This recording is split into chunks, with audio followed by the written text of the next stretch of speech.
Welcome back to Rajput technical institute. दोस्तों, जैसे कि आज की क्लास में आपको सिखाऊंगा ट्रैक के बारे में कि जो हमारा कंपोनेंट के अंदर ट्रैक आता है तो वो ट्रैक किस जगह पे काम करता है और किस लिए पीसीबी में ये कहाँ पे आपको देखने को मिल सकता है। दोस्तों, तो आज हम बात करेंगे इस क्लास में कि ट्रैक की वर्किंग क्या होती है, टेस्टिंग क्या होती है और ट्रैक कैसे काम करता है सर्किट में।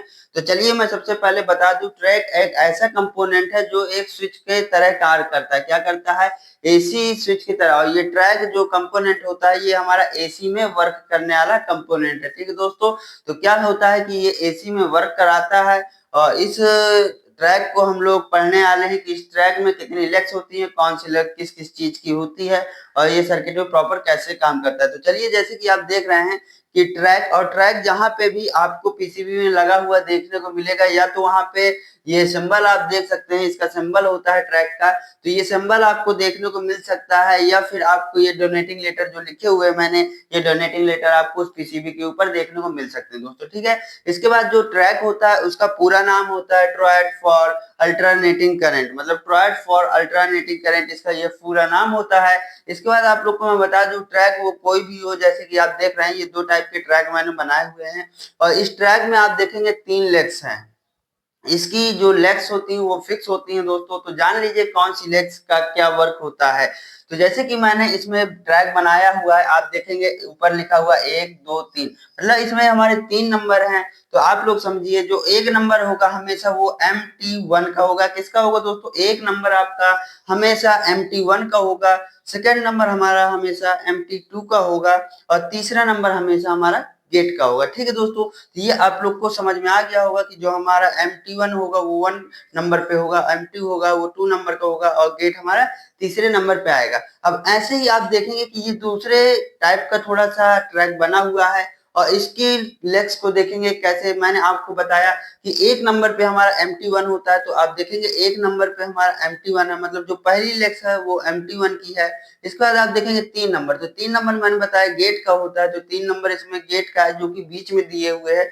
इसके बाद आप देख रहे हैं 2 नंबर, तो ये हमारा MT2 का है। तो ये तो हो गई इनकी लेग्स के बारे पे कि आप जान गए कि हमारे जो ट्रैक होता है उस ट्रैक में 3 लेग्स होती हैं। एक लेग का नाम होता है MT1, दूसरे का MT2, तीसरे का गेट। अब हम लोग बात करते हैं दोस्तों कि ये कहाँ पे हमको देखने को मिलता है। मैं आपको बता देता हूँ, जो एसी पीसीबी होती है, एसी की पीसीबी होती है, इंडोर फैन जो चलता है एसी का, एसी में जो इंडोर की पीसीबी होती है और उसमें लगा हुआ होता है एसी फैन, उस एसी फैन को कंट्रोल करना, उसकी स्पीड को कम ज्यादा करना, ये हमारा काम कौन कराता है? ट्रैक कराता है दोस्तों। तो चलिए उस सर्किट को मैं आपको समझाता हूँ और उस सर्किट में आपको प्रॉपर तरीके से और भी समझ में आएगा कि ये कैसे काम कर रहा है दोस्तों। ठीक है, तो आप देखेंगे एग्जाम्पल में मैं ट्रैक ले लेता हूँ और ट्रैक बना करके आपको दिखाता हूँ कैसे ये काम करता है। ठीक है, जैसे कि आप देखेंगे, आपको मैंने बताया ये ट्रैक है, ट्रैक का सिंबल है और ट्रैक का सिंबल कुछ इस प्रकार का होता है। ठीक है दोस्तों, ये हमारा ट्रैक का सिंबल है और इस ट्रैक को ऑन ऑफ, मतलब ये एक स्विच की तरह काम करता है। तो इसमें एक गेट भी होता है, तो जिसकी गेट को जब सप्लाई मिलती है तभी ये क्या करता है? ट्रैक के सप्लाई को पास होने देता है। आपको मैंने बताया कि इसमें एक MT1 टर्मिनल होता है, MT1, और दूसरा होता है MT2। इसके बाद इसमें एक गेट होता है जो कि ये। ठीक है दोस्तों, तो ये कैसे आपको सर्किट में देखने को मिलेगा, मैं आपको वो चीज समझा रहा हूँ। ठीक है दोस्तों, अब यहाँ पे ले लीजिए, ये हमारा इंडोर का ये फैन मोटर है। क्या है दोस्तों? इंडोर का ये फैन मोटर है। तो इसको भी मैं बना लेता हूँ। जैसे देखेंगे ये इंडोर का फैन मोटर। ठीक है, अब आप समझिएगा कैसे ये एसी में वर्क कर रहा है। तो ये इंडोर का फैन मोटर है और ये फैन मोटर का जो एक वायर है ये कनेक्ट है हमारे MT2 टर्मिनल से। किससे कनेक्ट है दोस्तों? MT2 टर्मिनल से। ठीक है, इसके बाद हमारा 220 वोल्ट की सप्लाई है एसी की। ये एसी का साइन होता है दोस्तों, यहाँ पे लाइन और न्यूट्रल है। यहाँ से मान लीजिए कि एक वायर हमारा डायरेक्टली इस फैन के साथ कनेक्ट है। ठीक है दोस्तों, अब फैन के साथ तो हमारा कनेक्ट है। इसके बाद आप देखेंगे कि जो लाइन है वो हमारी किससे कनेक्ट है? MT2 से कनेक्ट है, MT 1 से कनेक्ट है। ठीक है दोस्तों, तो आप लोग को ये सर्किट समझ में आ रहा होगा कि ये सर्किट हमारा किस प्रकार से कनेक्ट है। और आपको पता है कि ये एसी का साइन होता है, हमारा फेज जो है डायरेक्टली वो MT1 पे पहुंच चुका है। इसके बाद आप देखेंगे न्यूट्रल है वो डायरेक्ट हमारा फैन में पहुंच गया है। ठीक है, अब ये बात आती है इस ट्रैक का, क्या आती है बात आती है इस ट्रैक पे कैसे काम होगा, वो समझिएगा। ये क्या है दोस्तों, ट्रैक है। ठीक है, ये ट्रैक है। अब यहाँ पे क्या होता है दोस्तों कि ये MT1 पे सप्लाई आके खड़ी है। जब ये सप्लाई तब हमारे इधर MT2 में पास होगी जब इसके गेट को इनेबल किया जाएगा। ठीक है दोस्तों, कब पास करेगी, जब इसके गेट को इनेबल किया जाएगा, मतलब इस गेट पे सिग्नल आएगा। यहाँ पे एक लगा होता है वेरिएबल रेजिस्टेंस, और वो रेजिस्टेंस क्या काम करता है, इस फैन मोटर की स्पीड को कंट्रोल करता है। जैसे जैसे रेजिस्टेंस का मान कम ज्यादा होता है वैसे वैसे फैन की स्पीड भी कम ज्यादा होती है। तो चलिए हम उसको भी कनेक्ट कर लेते हैं। तो इसके गेट के साथ ही हमारा कनेक्ट मिलेगा आपको पीसीबी पे। ये है वेरिएबल रेजिस्टेंस, और ये किस में कनेक्ट होता है, गेट के साथ ही। ठीक है दोस्तों, ये जब इसमें हमारा गेट पे सप्लाई आती है तो जिस अकॉर्डिंग रेजिस्टेंस हमारा कम ज्यादा होता है वेरिएबल रेजिस्टेंस, उसी अनुसार ये क्या करता है अपने गेट को खोलता है। तो जितना गेट खुलेगा उतनी सप्लाई MT1 से MT2 में पास होने देगा। तो क्या है, उसी से हमारा फैन की स्पीड वेरिएबल होती है, मतलब कम ज्यादा वहीं से होती है।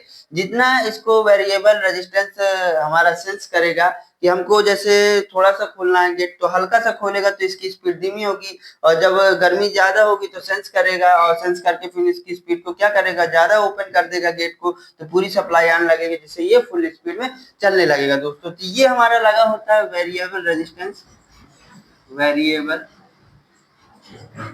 रजिस्टर। ठीक है दोस्तों, तो ये इस तरह से एसी सप्लाई में काम करता है हमारा ट्रैक। आपने देख लिया कि ये एसी सप्लाई में किस प्रकार से कनेक्ट होता है और किस प्रकार से काम करता है। इसको ऑन ऑफ कराने के लिए इसके गेट पे हमको सिग्नल के रूप में सप्लाई देनी होती है। अब ये तो समझ में आ गया कि ट्रैक जो होता है वो हमारी एसी सप्लाई में काम करता है।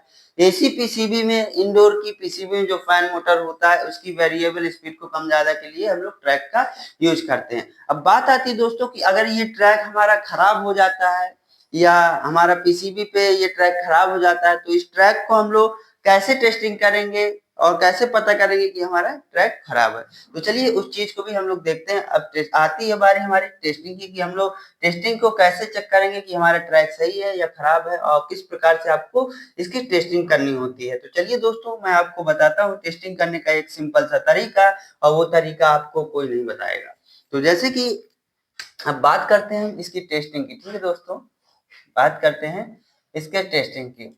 तो टेस्टिंग जो होती है हमारी ट्रैक की, उस ट्रैक की टेस्टिंग के लिए हम लोग सबसे पहले मल्टीमीटर को सेट करेंगे दोस्तों बीप रेंज में। किसमें सेट करेंगे, बीप रेंज में। ठीक है, और आप लोग बीप रेंज में भी सेट कर सकते हैं। और डायोड आप देखेंगे कि ये दो डायोड मिलके ये हमारा जो ट्रैक होता है वो मिलकर बना हुआ है। तो इसलिए हमको मल्टीमीटर को हमेशा डायोड रेंज में सेट करना है। किसमें सेट करेंगे, डायोड रेंज में सेट करेंगे। ठीक है, तो मल्टीमीटर को हमने डायोड रेंज में सेट कर लिया। ठीक, इसके बाद हम लोग कैसे टेस्टिंग करेंगे कि हमारा जो दोस्तों MT1 है और MT2 टर्मिनल आप देख रहे हैं इस ट्रैक में, MT1 है और MT2 है। तो जब हमको टेस्टिंग करना होगा सबसे पहले हम MT1 और MT2 टर्मिनल को लेंगे। ठीक है दोस्तों, किसको किसको लेंगे, MT1 और MT2 टर्मिनल को लेंगे। तो इसमें हम लोग क्या करेंगे कि जब MT1 और MT2 टर्मिनल को लेंगे और मल्टीमीटर को डायोड रेंज में सेट किए होंगे, तो MT1 और MT2 टर्मिनल पे हमको मिलना चाहिए मल्टीमीटर पे नो बीप नो वैल्यू। क्या मिलना चाहिए, नो बीप नो वैल्यू। तो इसको नोट कर लीजिए, नो बीप नो वैल्यू। ठीक है, इसके बाद बात आती है हमारी कि हमने MT1 और MT2 पे टर्मिनल पे तो हमने चेक कर लिया। अब बात आती है हमारी कि MT1 और गेट के साथ भी चेक कर लें, और MT2 और MT1 के साथ भी चेक कर लेते हैं।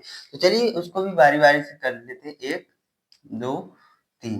तो अब यहाँ पे बात आती है कि MT1 के साथ हम लोग गेट भी चेक करने वाले हैं। इसके बाद बात आती है MT2 और गेट। ठीक है दोस्तों, तो इतनी हमको टेस्टिंग करनी होगी। कोई भी ट्रैक हो, अगर हम लोग चेक करते हैं कि ट्रैक हमारा सही है खराब है, तो हमको प्रॉपर इतनी टेस्टिंग करनी होगी। ठीक है दोस्तों, तो यहाँ पे बात आती है MT1 और गेट के साथ। क्या बात आती है? MT1 और गेट के साथ। तो यहाँ पे आप लोग जब MT1 और गेट में चेक करेंगे तो इसमें बोथ साइड वैल्यू आएगी। कितनी आएगी दोस्तों? बोथ साइड वैल्यू आएगी। ठीक है, बोथ साइड वैल्यू आएगी जब आप लोग इसको चेक करेंगे। इसके बाद आप लोग चेक करेंगे MT2 और गेट के साथ। तो जब आप लोग MT2 और गेट के साथ चेक करेंगे तो यहाँ पे आपको मिलेगा नो भी नो वैल्यू। क्या मिलेगा दोस्तों? नो भी नो वैल्यू। तो कोई भी ट्रैक हो, इन्हीं तीनों टेस्टिंग को आपको चेक कर लेना। अगर ये तीनों कंडीशन हमारी सेम ऐसी आ रही हैं तो ट्रैक हमारा क्या है? एकदम ओके दोस्तों। तो चलिए आज की क्लास को यहीं समाप्त करते हैं। क्लास करने के लिए आप लोग का बहुत बहुत धन्यवाद।